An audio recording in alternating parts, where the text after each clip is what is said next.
Class 8 Science, chapter number 1, the cell, its structure and functions, part E, question answers. All living cells in an organism do not have the same shape. Justify the above statement by drawing at least 3 different types of cells found in human beings. Question क्या है कि सारे के cell एक ही organism में same shape के नहीं होते.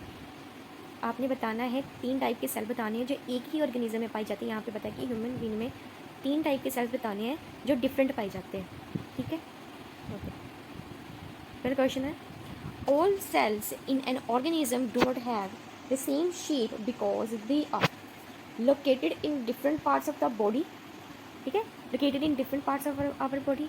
हमारी बॉडी के अंदर अलग अलग लोकेशन पे अलग अलग एरिया में अलग अलग सेल्स पाए जाते हैं. लाइक लीवर के सेल्स डिफरेंट शेप के होते हैं एंड ब्लड के सेल्स डिफरेंट शेप के होते हैं, नर्व सेल्स डिफरेंट शेप के होते हैं, फैट सेल्स डिफरेंट शेप के होते हैं. In second, they perform different function. First कि उनकी शेप क्यों सेम नहीं होती, क्योंकि एक तो वो अलग अलग डिफरेंट पार्ट्स पे हमारी बॉडी के अलग अलग जगह पे ये प्रेजेंट है. एंड सेकेंड कि डिफरेंट फंक्शन करते हैं जिसकी वजह से इनका जो स्ट्रक्चर है, इनकी जो शेप है वो डिफरेंट है. अभी एग्जाम्पल में क्या लिया, लीवर के. लीवर सेल की जो शेप है इरेगुलर है, जैसे ये डायग्राम नहीं है. जो फैट सेल है वो राउंड एंड स्फेरिकल है और जो मसल सेल है वो long and spindle shape cell है. ये देखो स्पिंडल शेप सेल बना है ना, ये स्पिंडल शेप ऐसे, राइट. तो ये बताता है this shows that not all cells in an organisms are cell. तो देखो लीवर सेल भी ह्यूमन में पाई जाती है, fat cell, smooth muscle cell, सारी की सारी तो ये सेल्स हैं वो ह्यूमन में पाई जाते हैं. लेकिन इन तीनों अलग अलग लोकेशन में पाई जाते हैं एंड ये तीनों के तीनों डिफरेंट फंक्शन परफॉर्म करते हैं जिनकी वजह से इनकी शेप सेम नहीं है. ठीक है, next question, where and how are chromosomes formed. कहाँ और कैसे जो क्रोमोसोम हैं वो बनते हैं, स्टेट देयर सिग्निफिकेंस, उनकी इंपॉर्टेंस बतानी है. ठीक है, वेयर कहाँ बनते हैं, inside the nucleus of a cell, cell के न्यूक्लियस के अंदर ड्यूरिंग द सेल डिवीजन, जब सेल डिवीजन हो रही होती है. हाउ कैसे, when a cell is going to divide, जब एक सेल डिवाइड होने लगता है, the thin chromatin thread present in the nucleus become short, thick and visible. तो न्यूक्लियस के अंदर, न्यूक्लियर मेम्ब्रेन के अंदर जो न्यूक्लियस का सारा मटेरियल है उसके अंदर क्रोमेटिन्स पाए जाते हैं. क्रोमेटिन थ्रेड लाइक स्ट्रक्चर होता है, थिन थ्रेड लाइक स्ट्रक्चर होता है. तो वो इतना कंडेंस हो जाता है, इतना शॉर्ट हो जाता है, इतना विजिबल हो जाता है, थिक हो जाता है कि वो क्रोमोसोम की शेप ले लेता है. तो वही क्रोमेटिन जो थिक कंडेंस्ड फॉर्म में है उसे ही क्रोमोसोम्स कहते हैं. नेक्स्ट इसकी importance, chromosomes carry genes which pass on character from parents to children. Chromosome genes को लेके जाता है जो पेरेंट्स से बच्चों में आती है.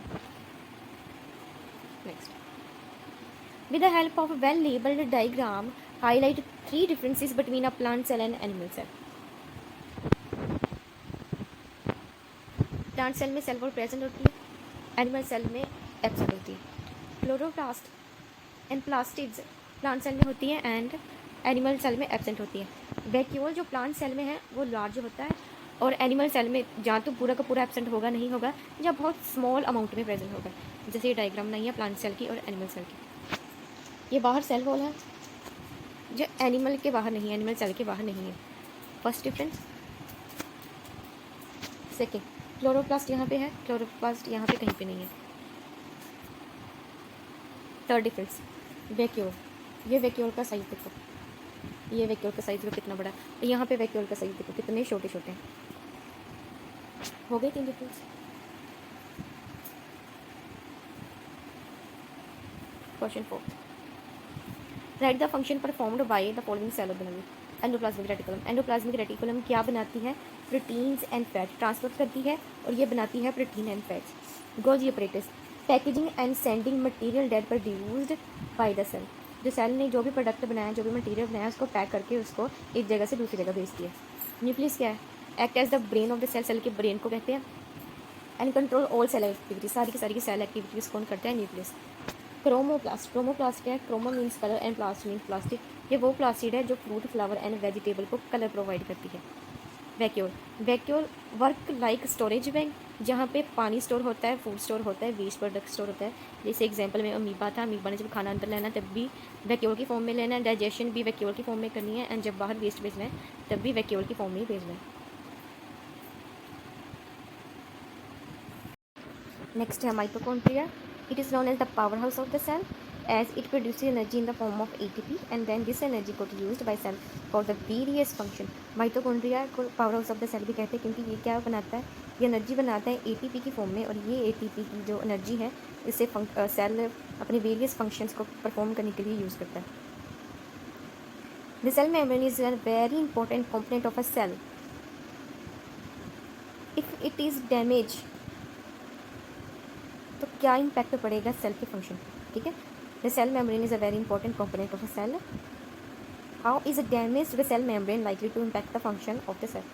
तो सेल मेम्ब्रेन क्या है, एक प्रोटेक्टिंग कवरिंग है सेल की जो प्रोटेक्ट करके रखती है इनर मटेरियल, सेल के अंदर का जितना भी मटेरियल है उसको बाहर के इन्वायरमेंट से प्रोटेक्ट करके रखती है. अगर वो डैमेज हो जाएगी तो इनर पार्ट जो सेल के अंदर का सारा सामान है वो लीक हो जाएगा.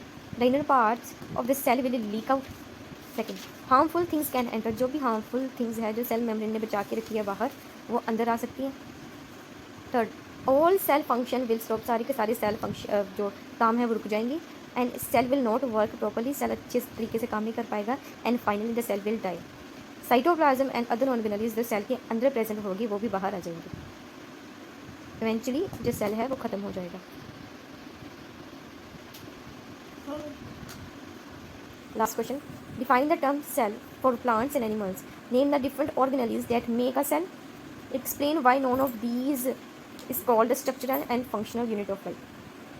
पहले डेफिनेशन बतानी है सेल की एंड बाद में सारी की सारी ऑर्गेनेल्स के नेम लिखने हैं जो सेल के अंदर होती है. एंड लास्ट ये बताना है कि सेल ही क्यों structural and functional unit of life है पर ऑर्गेनली क्यों नहीं है.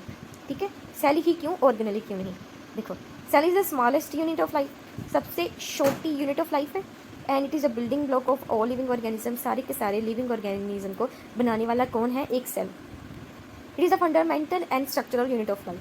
देखो इसकी डिफरेंट ऑर्गेनेल्स कौन कौन सी पढ़ी है हमने. न्यूक्लियस पढ़ा है हमने, माइटोकॉन्ड्रिया पढ़ा है, गोल्जी अपरेटस पढ़ा है, प्लास्टिड पढ़ा है, राइबोसोम्स पढ़ा है, लाइसोसोम्स तो चलो नहीं पढ़ा लेकिन ये भी एक ऑर्गेनल ही है. एंडोप्लाज्मिक रेटिकुलम पढ़ा है हमने, वैक्यूल्स पढ़ा है. ये सारे के सारे हमने ऑर्गेनल्स पढ़ी हैं. सारी के फंक्शंस पढ़े हैं, कहाँ पे लोकेट होती है, कहाँ पे इसकी लोकेशन है, ये हमने सारा पढ़ा है. ठीक है, लेकिन यहाँ पे सिर्फ डिफरेंट सेल ऑर्गेनल्स के नेम ही बताने थे तो इसलिए सिर्फ नेम्स ही बताए. फंक्शंस आपको पता है हमने पढ़े हैं. तो लास्ट है कि क्यों एक organelle structural and functional unit of life नहीं हो सकती. देखो क्यों नहीं. देखो each cell organelle have only one function to do and can survive और can live inside the cell only. देखो एक सेल ऑर्गेनल का एक पर्टिकुलर फंक्शन होता है कि इसने क्या करना है. लाइक माइटोकॉन्ड्रिया ने एनर्जी बनानी थी एंड जो एंडोप्लाज्मिक रेटिकुलम है एक ने प्रोटीन बनाना था और एक ने फैट्स बनाना था.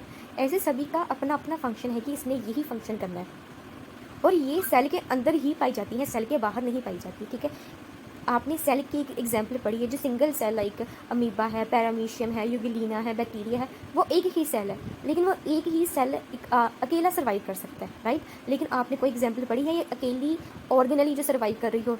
अगर किसी ऑर्गेनली का नाम हो कि ये सर्वाइव कर रही है लेकिन हमने सेल की एग्जाम्पल तो पढ़ी है ना. मीन एक ऑर्गेनली अकेली नहीं रह सकती, वो सेल के अंदर ही रहेगी. राइट, सेल की मेम्ब्रेन के अंदर ही रहेगी, बाहर वो सर्वाइव नहीं कर सकती, बाहर वो ख़त्म हो जाएगी. They cannot live and work alone. वो अकेली काम नहीं कर सकती, वो अकेले वर्क नहीं कर सकती. ठीक है, द होल सेल, लेकिन पूरा का पूरा सेल विद उनकी सारी की सारी organelles with all organelles together work as a structural and functional unit of life. क्योंकि एक अकेला सेल सर्वाइव कर सकता है लेकिन ऑर्गेनली अकेली सर्वाइव नहीं कर सकती. देखो जैसे ऑर्गेनली के अंदर उसके पार्ट्स रहेंगे वैसे ही सेल्स के अंदर उसके पार्ट्स रहेंगे, चाहे जितने भी ऑर्गेनलीज हैं. Example, a cell can live alone. Example